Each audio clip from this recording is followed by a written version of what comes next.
Hello, and welcome to my VR presentation. Now, instead of boring you with another PowerPoint, I thought I would literally bring you into my project and tell you what it's all about.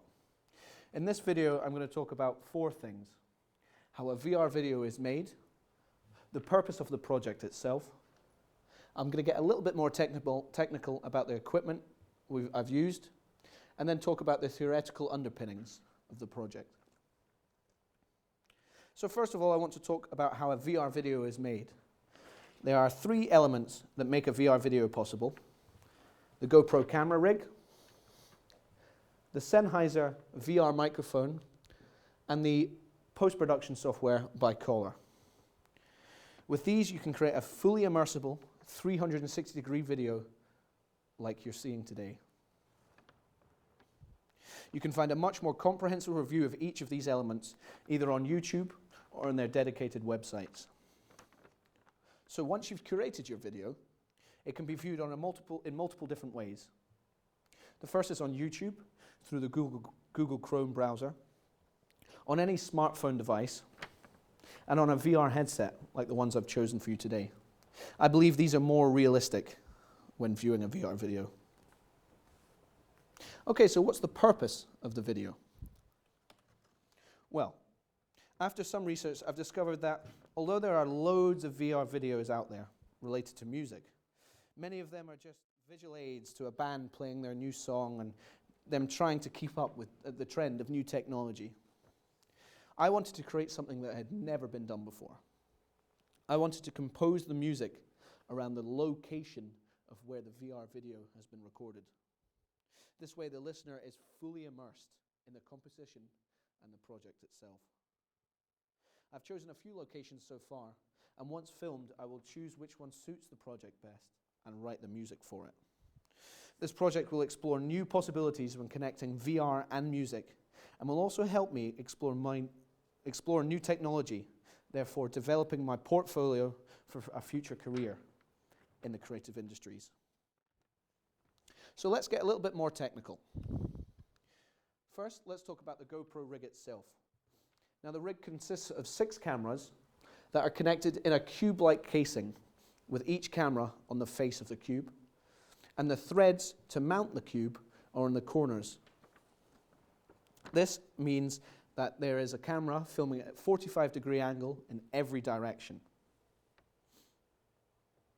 The GoPros are synced to a remote control, meaning you can turn them on and start recording all from a single press.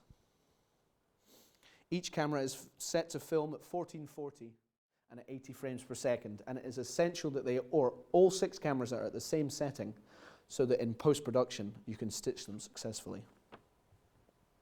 Let's talk about the VR microphone. The Ambu VR Mic allows you, from a single point, to spherically capture the sound arriving from all directions. And this is called an ambisonic recording technique. The mic itself consists of 4 cones pointing in different directions, and out of the bottom of the mic is a 12-pin extension attached to a 4-way splitter.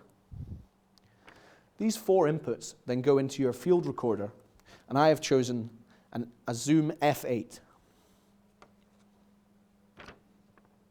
It must be set to ambisonic mode, allowing you to control all 4 inputs from one gain volume control.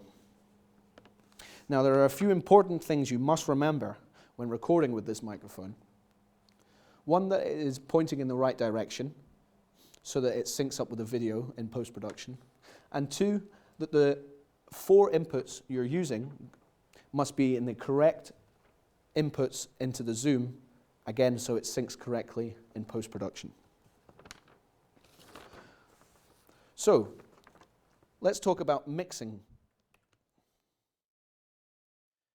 Sennheiser provide a few different plugins, including an Ambio AB format converter, an Audio 360 spatializer, a Facebook 360 control, and an Audio 360 encoder.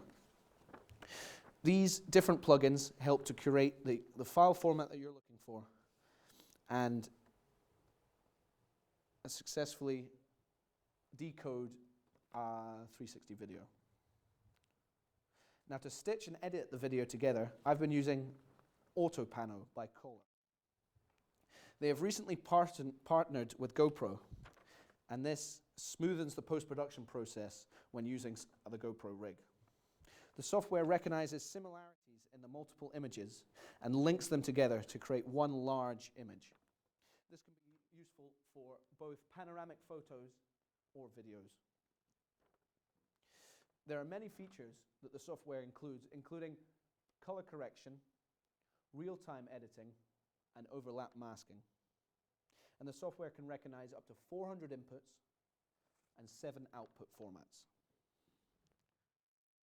It also lets you use Adobe plugins for better image enhancement.